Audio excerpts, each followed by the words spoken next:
सो आज हम बात करेंगे reflection in water by ripple tank, यानी रिपल टैंक के अंदर हम रिफ्लेक्शन का फिनोमेना किस तरह से स्टडी कर सकते हैं। अब रिफ्लेक्शन क्या है, अगर आप लाइट के केस में समझें तो आप यूं से कह सकते हैं कि अगर एक रे ऑफ लाइट एक सर्टेन एंगल के ऊपर, एक ऑब्स्टेकल के ऊपर, यानी कोई भी रुकावट उसके ऊपर अगर आप इंसिडेंट कराते हैं, तो हम ये बात जान सकते हैं कि अगर मैं यहाँ पे एक परपेंडिकुलर ड्रॉ करूँ तो जितना वो angle of incidence, for example ये इंसिडेंट रे, ये रे इस तरह से आ रही है, इस ऑब्स्टेकल के ऊपर पड़ी और यहाँ से क्या कर रही है, रिफ्लेक्ट कर रही है, ठीक है। यानी इस तरह से जो एंगल ऑफ इंसिडेंस होगा, इसका एंगल आए, वो एंगल ऑफ रिफ्लेक्शन के क्या होगा, बराबर होगा। अब यही फिनोमेना हमने वाटर के केस में स्टडी करना है कि क्या वाटर के अंदर भी ऐसा होता है या नहीं। अब इसके लिए हम एक रिपल टैंक, एक ऐसा डिवाइस जो एक रेक्टेंगुलर ट्रे जो कि शीशे की बनी है, ग्लास की बनी है, उसके अंदर हम क्या करते हैं, वाटर डालते हैं, जो कि इतना गहरा वाटर नहीं होता। अब उस सबसे पहली बात कि इसको गिलास का जो हमने इसको बनाया है, ये शीशे का बनाया है जो ट्रांसपेरेंट होता है बेसिकली, जिसमें से लाइट पास करती है। अगर आप यहाँ पे देखें, जो इल्यूमिनेशन यानी जो लाइट रेज यहाँ से आएंगी, ठीक है, वो इसके ऊपर हिट करेंगी और इसमें से पास ऑन होके जो नीचे आपके पास शीट पड़ी है, जिस तरह की भी वेव्स आपके पास यहाँ पे बनेंगी, उनका इमेजेस शीट के ऊपर आपको नजर आएगा। अब अगर आप देखें तो जो फर्दर हमने वेव प्रोड्यूस कैसे करनी है, वाटर के अंदर जो वेव पैदा होती है वो तो डिस्टर्बेंस से होती है। मीन एक पार्टिकल दूसरे पार्टिकल को डिस्टर्ब करेगा, दूसरा तीसरे को, तीसरा, इस तरह से एक वेव जो है वो चलती जाएगी, ठीक है। अब क्वेश्चन ये है कि हम जो है यहाँ पे वेव प्रोड्यूस कैसे कराएंगे। उसके लिए हम इस रिपल टैंक के अंदर एक ऑसिलेटिंग पैडल, जो कि एक स्टैंड के साथ हम इसको बांधते हैं, ठीक है। जो स्टैंड आपको नजर आ रहा है, इसके साथ हमने एक ऑसिलेटिंग पैडल बांधा जिसके साथ एक मोटर लगी हुई है, ठीक है, जो कि क्या करेगी, जब ये मोटर मूव करेगी तो ये ऑसिलेटिंग पैडल इस वाटर के अंदर अप एंड डाउन वाइब्रेट करेगा। जब ये वाइब्रेट करेगा तो डेफिनेटली क्या करेगा, ये वेव पैदा कराएगा। अब चूंकि अगर आप देखें तो बिल्कुल ये स्ट्रेट है, तो वेव जो पैदा होंगी वो बिल्कुल सीधी होंगी। अब वेव के ऊपर आपको जो पैटर्न नजर आ रहे होंगे वो दो तरह के होंगे, एक आपको ब्राइट लाइंस नजर आ रही हैं और अगर आप एक देखें डार्क लाइन नजर आ रही हैं। अब अगर आप देखें, आपको पता है वेव जो है, वाटर वेव कैसे ट्रेवल करती है, जब आपने यानी in the form of crest and trough travel करती है, ठीक है, in the form of crest and trough travel करती है। यानी अगर मैं यहाँ पे शो करूँ तो इस तरह से ये वेव जो है वो ट्रेवल करेगी डिस्टर्बेंस पे। अब जो अपर पार्ट होता है यानी वेव का, ये जो रेस्ट में पार्टिकल्स है, जब आप इनसे ऊपर वाली हाइट पे लेके जाते हैं पार्टिकल्स को, यानी upper part of the wave, ठीक है, ये वेव क्या होती है, एक ये पोर्शन यानी एक क्रस्ट और एक ट्रफ की मध्य में एक वेव जो जितना डिस्टेंस ट्रेवल करती है, ये दोनों जो इसके टॉप पॉइंट्स हैं, ठीक है, जो ना इसके ट्रफ्स के दरमियान का जो डिस्टेंस है, ये बेसिकली एक वेवलेंथ के बराबर होता है, जिसको हम लैम्डा से रिप्रेजेंट करते हैं। अब इस वेवलेंथ का जो अपर पार्ट है इसको हम क्रस्ट कहते हैं, ठीक है,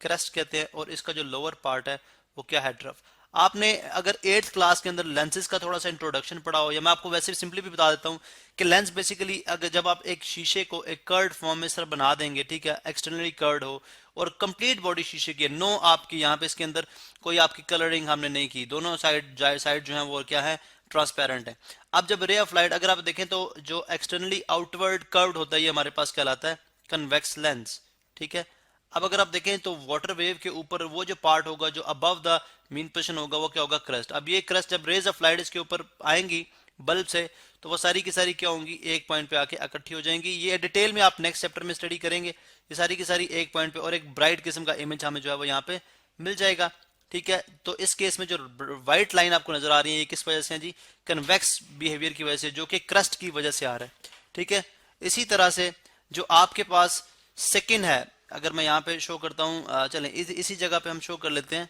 ठीक है, इसी जगह पे हम सेकंड जो आपके पास पार्ट है इस वेव का, जिसकी वजह से हमारे पास ब्राइट डार्क लाइन आती है, ठीक है, वो किस वजह से है। अगर आप यहाँ पे देखते हैं तो हम यूं बात कर सकते हैं जी कि हमारे पास जो, अगर ये वाला पार्ट देखें जो जिसको हम ट्रफ कह रहे हैं, जिसको मैंने ट्रफ बोला, ठीक है। अब जो ट्रफ का पार्ट है यहाँ पे ये डाइवर्जिंग लेंस की तरह बिहेव करे, जो इनवर्ड यानी अंदर की तरफ से बैंड होता है वो क्या होता है, डाइवर्जिंग लेंस। इस पे जब रे ऑफ लाइट आएंगी, ठीक है, तो क्या करेंगी, ये स्कैटर्ड हो जाएंगी, डाइवर्ज हो जाएंगी, एक पॉइंट पे कन्वर्ज नहीं होंगी बल्कि डाइवर्ज हो जाएंगी, किधर चली जाएंगी, इधर चली जाएंगी, इधर चली जाएंगी, ठीक है। ये बेसिकली हमारे पास क्या है, इंसिडेंट रेज ऑफ लाइट है, ठीक है, और ये क्या हो रही है, जो है वो डाइवर्ज हो रही है।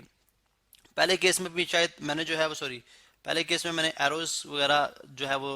नहीं आई थिंक ड्रॉ किए थे, लेकिन जस्ट आप, मैं अस्यूम कर रहा हूँ कि टॉप से रेज आ रही हैं और इस तरह से डाइवर्ज हो रही हैं। और अब अगर आप देखें तो यहाँ पे किसी जगह पे भी ये मीट नहीं करनी, इस वजह से ये जो पोर्शन होगा आपको स्क्रीन के ऊपर ब्लैक नजर आएगा, ब्लैक डार्क लाइन नजर आएगी। अब हम देखते हैं कि रिफ्लेक्शन का फिनोमेना हम कैसे स्टडी कर सकते हैं। रिफ्लेक्शन का फिनोमेना स्टडी करने के लिए हम बात करते हैं जी, हम एक ऑब्स्टेकल यूज करेंगे, ठीक है। यानी अगर आप ये देखें तो मैंने एक ऑब्स्टेकल, एक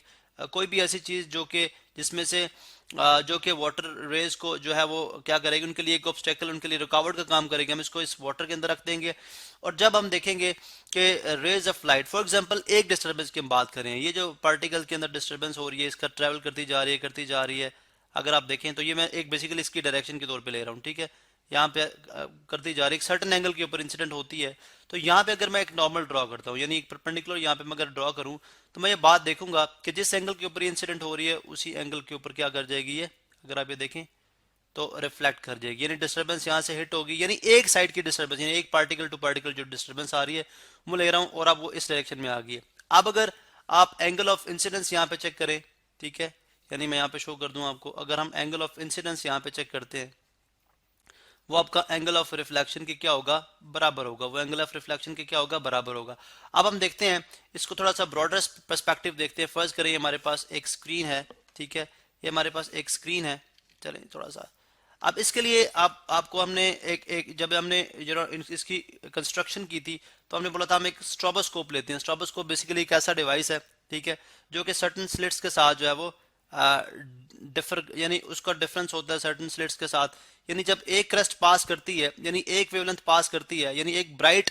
लाइन पास करेगी, ठीक है, उसके बाद ये हमारे पास पोर्शन जो होगा वो सामने हमारे पास, यानी हम इस तरह से रखते हैं इसको, रोटेट मूवेबल होता है, इसकी हम फ्रीक्वेंसी से एडजस्ट कराते हैं कि जब एक वेवलेंथ पास कर जाए जो कि मूविंग फॉर्म में होती है, ठीक है, तो उस टाइम हमारे पास ये सामने से स्लिट, यानी जो डिस्टेंस होगा, जो स्पेस होगी वो हमारी आंख के सामने होगी, और जब दूसरी वेवलेंथ पास करी होगी तो उस वक्त हमारे पास ये वाला सामने जो ऑब्स्टेकल है ये आ जाएगी। फिर जब वो आगे मूव करेगा तो हमारे पास फिर जो नेक्स्ट वेवलेंथ होगी वो आ जाएगी। तो इस तरह से हमें जो मूविंग वेवलेंथ्स होंगी, जो मूविंग पैटर्न होगा इसके ऊपर, वो क्या नजर आएगा, स्टेशनरी नजर आएगा। यानी इस तरह से हमें एक पैटर्न सा नजर आ रहा होगा। अगर मैं देखें ये ब्राइट लाइन, फिर डार्क, फिर ब्राइट लाइन, ठीक है, फिर डार्क है, फिर ब्राइट लाइन है, फिर डार्क है, फिर ब्राइट लाइन है, फिर डार्क है। अब हमें एक स्टिल स्टैटिक रुका हुआ एक इमेज नजर आ रहा है। अब अगर आप देखें तो मैं यहाँ पे अगर एक ऑब्स्टेकल एक सर्टेन एंगल के ऊपर रखता हूँ, लेट्स सपोज ये चलें, ये मैंने यहाँ पे एक ऑब्स्टेकल रख दी है, ठीक है, जिसको हमने बोला था एक सर्टेन एंगल के ऊपर हम इसको इंसिडेंट रखेंगे। अब अगर आप देखें तो ये पार्टिकल जब लेट्स सपोज यहाँ पे आके स्ट्राइक करेगा, ठीक है, यहाँ पे स्ट्राइक करेगा, यहाँ पे, यानी ये वेव इस तरह से हमें नजर आ रही है। चलें अब हम जिस तरह हमने टॉप पे पहले किया कि एक पार्टिकल को लेते हैं, ये पार्टिकल अपनी डिस्टर्बेंस को आगे कैरी ऑन करा रहा है, कैरी ऑन करा रहा है, पास ऑन करा रहा है, ठीक है। अब ये क्या होगा, जब ये रिफ्लेक्ट करेगा तो यहाँ से, यानी ये इंसिडेंट होगी। फर्ज करें ये इंसिडेंट डिस्टर्बेंस है जो इंसिडेंट हो रही है इसके ऊपर, ठीक है। अब जो रिफ्लेक्ट होने के बाद आ रही है वो अगर आप ये देखें तो इस तरह से रिफ्लेक्ट करके आ रही है। यहाँ पे अगर मैं एक नॉर्मल ड्रॉ करता हूँ, ठीक है, एक परपेंडिकुलर डिस्टेंस ड्रॉ करता हूँ, ये अब इसकी डायरेक्शन उस डिस्टर्बेंस की को जो वो जो वेव थी, ठीक है, जिसको मैं चले रेड कलर के अंदर ही शो करता हूँ, ये वो डिस्टर्बेंस थी जो कि वेव की थी। अब अगर नॉर्मल ड्रॉ करें तो एंगल ऑफ इंसिडेंस जो बन रहा है एंगल ऑफ रिफ्लेक्शन के क्या बन रहा है, इक्वल बन रहा है। लेकिन हमारे लिए इस एंगल को फाइंड आउट करना, सबसे पहले हम क्या करते हैं, हम इस जो शीट होगी उसके साथ हम ये एंगल फाइंड करेंगे, जो कि हमारे लिए सॉल्व करना आसान है, बिकॉज परपेंडिकुलर तो जस्ट एक अस्यूम डिस्टेंस होता है, एक नॉर्मल होता है जो हम अस्यूम करते हैं। लेकिन अगर मैं ये सपोज कर लूं कि ये एंगल ऑफ इंसिडेंस है, ठीक है, जो कि सरफेस जो ऑब्स्टेकल के साथ बन रहा है, और ये एंगल ऑफ रिफ्लेक्शन है जो कि ऑब्स्टेकल के साथ ही फाइंड आउट किया जा रहा है। तो अगर मैं ये जो एंगल होगा जो रिमेन, जो कि टोटल एंगल ये कितना है 180 डिग्री, यानी अगर मैं टोटल इस एंगल की बात करता हूं तो कितना 180 डिग्री। अगर ये दोनों एंगल, यानी मैं यहाँ पे शो कर दूं आपको एक वाइट कलर के अंदर, ठीक है, हम बात करें इसकी, अगर ये अभी मैं इसको कंप्लीट कर रहा हूँ इस डिस्टर्बेंस को, अगर आप देखें कि ये दोनों एंगल अगर आपस में मेजरमेंट में बराबर होंगे तो 180 में से अगर आप ये दोनों सब्ट्रैक्ट करा दें, ठीक है, तो पीछे ये जो एंगल होंगे इनको अगर आप हाफ में डिवाइड करेंगे तो डेफिनेटली एंगल आई प्राइम इसको मैं कह दूंगा, फिर इसको आर प्राइम कह दूंगा, ठीक है, आर प्राइम, और ये क्या है आई प्राइम। ये एंगल क्या होंगे, ये भी आपस में क्या होंगे, बराबर होंगे। तो मालूम हुआ कि जो रिफ्लेक्शन का फिनोमेना है वो हम रिपल टैंक की मदद से वाटर के अंदर भी स्टडी कर सकते हैं।